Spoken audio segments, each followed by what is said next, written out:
दोस्तों नमस्कार। स्वागत है आपका परीक्षा खबरी में। 28 दिसंबर की महत्वपूर्ण खबरों को देखेंगे। वाराणसी में शुरू हुआ 3 दिवसीय काशी भारती अंतर्राष्ट्रीय फिल्म महोत्सव। पहला 3 दिवसीय, ये पहला है, ध्यान रखिएगा। 3 दिवसीय काशी भारती अंतर्राष्ट्रीय फिल्म महोत्सव 27 दिसंबर 2021 को वाराणसी में शुरू हुआ। उत्तर प्रदेश के पर्यटन, संस्कृति और धर्मार्थ कार्य मंत्री नीलकंठ तिवारी ने उत्सव का उद्घाटन किया।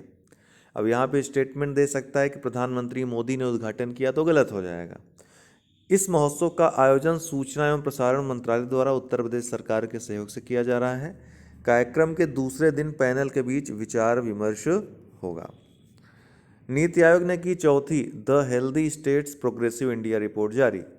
तो ये the healthy states progressive India report किसने जारी की है? महत्वपूर्ण है, नीति आयोग ने। 27 दिसंबर को ये रिपोर्ट जारी की। इसका चौथा संस्करण 2019-20 के लिए राज्यों का प्रदर्शन इसके लिए जारी किया गया है। समग्र प्रदर्शन के मामले में बड़े राज्यों में केरल शीर्ष पे रहा, फिर तमिलनाडु, तेलंगाना। तो ये 3 जो है सबसे टॉप 3 के राज्य रहे।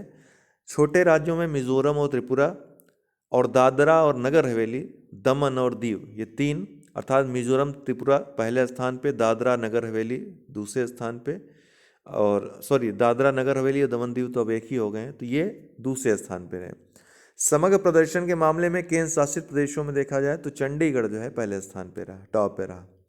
वार्षिक वृद्धिशील प्रदर्शन के मामले में बड़े राज्यों में उत्तर प्रदेश, असम और तेलंगाना शीर्ष 3 रैंकिंग वाले राज्य हैं। तो किसमें? वार्षिक वृद्धिशील प्रदर्शन के मामले में, अर्थात सबसे ज़्यादा जो सुधार दर्ज करने वाले राज्य हैं उसमें उत्तर प्रदेश पहले स्थान पे है। वार्षिक वृद्धिशील प्रदर्शन के मामले में छोटे राज्यों में मिजोरम और मेघालय ने अधिकतम वार्षिक वृद्धिशील प्रगति दर्ज की है। उत्तर प्रदेश ने जीती 11वीं हॉकी इंडिया जूनियर राष्ट्रीय चैंपियनशिप।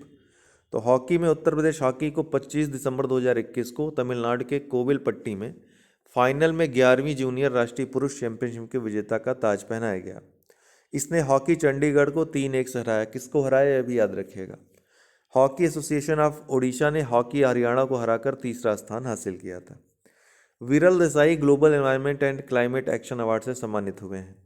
तो ग्रीन मैन के नाम से मशहूर सूरत के उद्योगपति विरल देसाई को दुबई में प्रतिष्ठित global environment and climate action citizen award से सम्मानित किया गया है।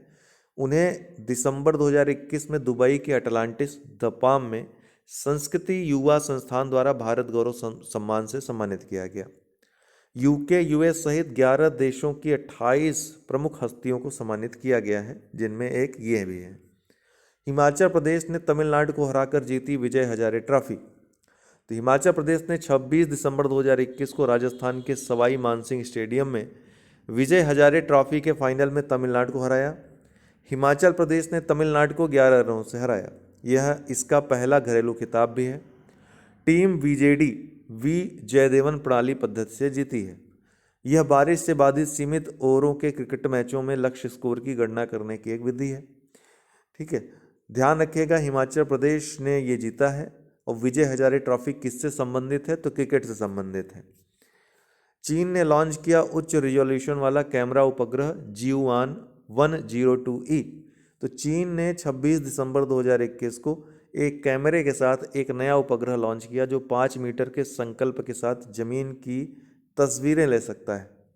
जियुआन 102E या 5 मीटर ऑप्टिकल उपग्रह 02 नामक उपग्रह को उत्तरी चीन के शांग्सी प्रांत से लांग मार्च 4C रॉकेट द्वारा लॉन्च किया गया था। रॉकेट ने कक्षा में एक छोटा उपग्रह भी भेजा जो बीजिंग 101 मिडिल स्कूल का है। राजनाथ सिंह ने रखी ब्रह्मोस विनिर्माण केंद्र की नींव। रक्षा मंत्री राजनाथ सिंह ने 26 दिसंबर 2021 को रक्षा प्रौद्योगिकी और परीक्षण केंद्र और ब्रह्मोस विनिर्माण केंद्र की नींव रखी। इसकी स्थापना डीआरडीओ द्वारा लखनऊ उत्तर प्रदेश में की जा रही है। Uttar Pradesh defence industrial corridor में रक्षा और एरोस्पेस निर्माण समूहों के विकास में तेजी लाने के लिए अपनी तरह का पहला डीटीटीसी स्थापित किया जा रहा है। क्विज में क्या है कि राज्य सरकार ने सभी कल्याणकारी योजनाओं को ट्रैक करने के लिए सीएम डैशबोर्ड 360 एक निगरानी प्रणाली शुरू की है।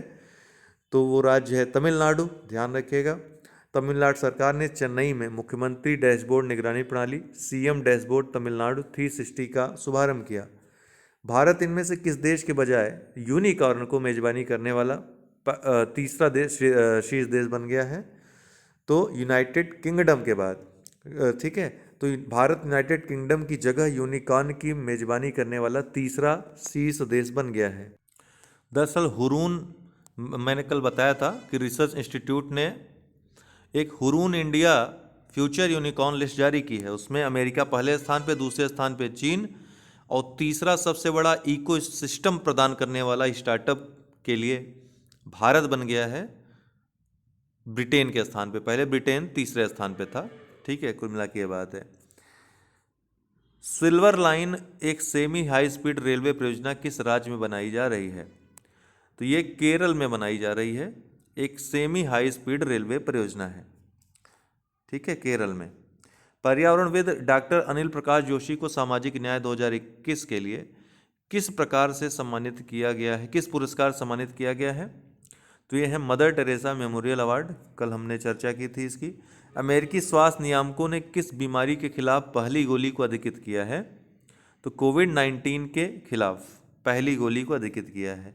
किस संगठन ने अभ्यास नामक स्वदेशी high speed expendable aerial target का उड़ान परीक्षण किया है? तो डीआरडीओ ने, अभ्यास नाम है, ध्यान रखिएगा, अभ्यास नामक स्वदेशी high speed expendable aerial target, इसका उड़ान परीक्षण किया है। पूछ सकता है अभ्यास क्या है, तो ये है। निम्नलिखित में से किस विधानसभा ने धर्म की स्वतंत्रता के अधिकार का संरक्षण विधेयक 2021 पारित किया है? कहाँ की विधानसभा ने? तो कर्नाटक की विधानसभा। किस कंपनी ने भारतीय नौसेना के साथ साथ नौसेना कर्मियों के लिए सह ब्रांडेड क्रेडिट कार्ड लॉन्च किए हैं? अब यहाँ बैंक ऑफ बड़ौदा, सी वाला राइट आंसर होगा। बैंक ऑफ बड़ौदा का जो एक उसके अंडर में फाइनेंशियल सॉल्यूशन लिमिटेड है, कंपनी है, उसने भारतीय नौसेना के साथ साथ नौसेना कर्मियों के लिए सह ब्रांडेड क्रेडिट कार्ड लॉन्च किए हैं। तो राइट आंसर सी हो जाएगा, बैंक ऑफ बड़ौदा वित्तीय समाधान लिमिटेड या बीओबी फाइनेंशियल सॉल्यूशंस लिमिटेड। तो आज के लिए इतना ही दोस्तों, बहुत बहुत धन्यवाद।